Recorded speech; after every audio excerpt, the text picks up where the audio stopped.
limiter au mieux l'emprunt. Oui.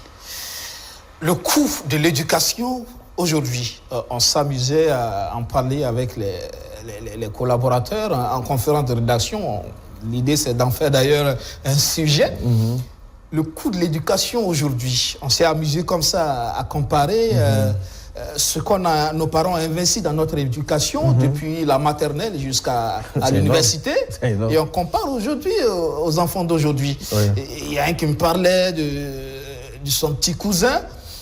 En une année de scolarité de maternelle déjà, c'est 3 fois toute sa scolarité durant toute sa vie.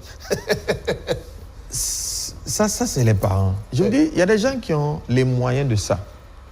Il y a des personnes même où c'est l'entreprise qui paye ça pour eux. C'est pas de leur poche que ça sort. Il n'y a pas de problème. Mais c'est pas parce que ton ami, ton frère, ton cousin, ton voisin a mis son enfant dans une école donnée que toi tu vas aller te saigner pour que ton enfant le rejoigne dans cette école. Encore dans une école primaire ou une garderie. Où est l'intérêt? Franchement, je ne vois pas l'intérêt. C'est mon point de vue. Les garderies et les maternelles, parlons-en, elles coûtent cher. Est-ce que c'est important justement pour le processus, pour l'éducation de l'enfant? Parce que c'est vrai, il y a des familles où on n'a pas le choix parce que justement, tout le monde va au travail. Il faut bien garder l'enfant quelque part, il faut bien l'amener à la maternelle, une façon aussi d'échapper. Mais quand on a la possibilité d'avoir l'enfant, d'avoir quelqu'un à la maison pour s'occuper de l'enfant, est-ce que la maternelle, c'est une obligation? Est-ce que c'est important pour le processus de scolarisation de l'enfant? Moi, je pense que oui. Je pense que oui. Maintenant, les maternelles, il y en a de tous les prix aussi après. Oui. Il y en a de tous les prix. Les garderies, il y a des garderies publiques. Je crois que le président du FASO en parlait dernièrement. Tout à fait. Il y en a de tous les prix. Après, c'est ce qu'on veut, c'est ce qu'on poursuit. Pour moi, envoyer son enfant à la garderie, c'est une opportunité de socialisation de l'enfant. Vous voyez, aujourd'hui, nos familles, là, dès qu'on a un peu de revenus, on vit dans des quartiers où il n'y a pas... il n'y a plus la vie de quartier. Les enfants ne s'amusent pas avec les enfants du voisin. Voilà, ils restent tout le temps enfermés et ils n'ont plus d'opportunité de socialisation. Et moi, je dis, je cherche comment je fais faire ça à mon fils. J'ai envie de lui acheter un vélo pour qu'il aille à l'école, en espérant qu'il ait une bande d'amis avec qui il part et qui se bagarre, voilà, il apprend à s'imposer. Parce que c'est dans cet environnement aussi que nos personnalités se sont construites. Mais si on enlève ça, et ils sont dans un cocon, ils sont surprotégés. Finalement, ils ne savent même pas prendre de risques, on prend toutes les décisions à leur place. On est en train de fabriquer des limités, tu vois, un peu mentales, en mon sens. Alors que dans une garderie, l'enfant va se frotter très vite à d'autres enfants, il va se socialiser, il va apprendre à gérer des conflits, etc. Donc pour moi, oui, c'est important. En plus des programmes que certaines garderies développent, effectivement. Oui, pour moi, c'est important. Mais on n'a pas forcément besoin d'aller dans une garderie qui coûte extrêmement cher. Les garderies qui coûtent cher, en marketing, et ça, c'est quelque chose qu'il faut comprendre. On conçoit un produit pour un public. On conçoit un produit pour un public. On va faire, par exemple, une école internationale. Si vous allez dans une école internationale où on fait de l'anglais et tout ça à la base, la plupart des parents sont des fonctionnaires internationaux.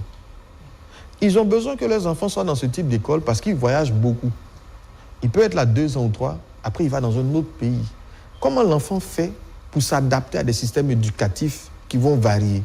Donc, ce n'est pas fait, c'est conçu pour un public.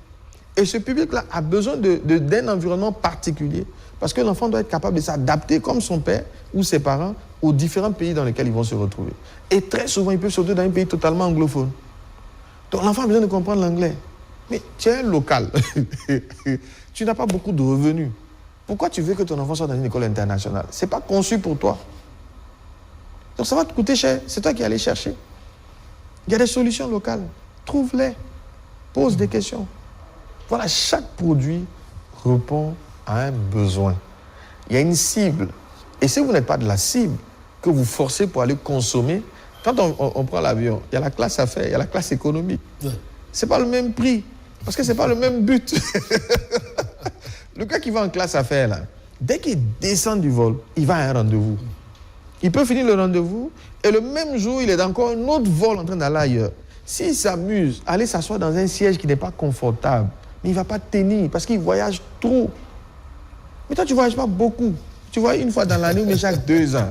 Qu'est-ce que tu vas faire en classe affaires? Le prestige. Ce n'est pas conçu pour toi. Voilà. Après, on appelle ça un bien de... Ce n'est pas un bien de prestige. il est conçu pour répondre à un besoin. Mais tu n'es pas de la cible et tu forces. Tu vas payer la facture. Voilà. Nous sommes en fin d'émission. On va vous souhaiter une bonne rentrée scolaire. Vraiment, merci beaucoup. Ça a été un plaisir d'être sur ce plateau. Et bonne rentrée scolaire à tous les élèves du Burkina. Et vraiment beaucoup de courage aux encadreurs, aux écoles.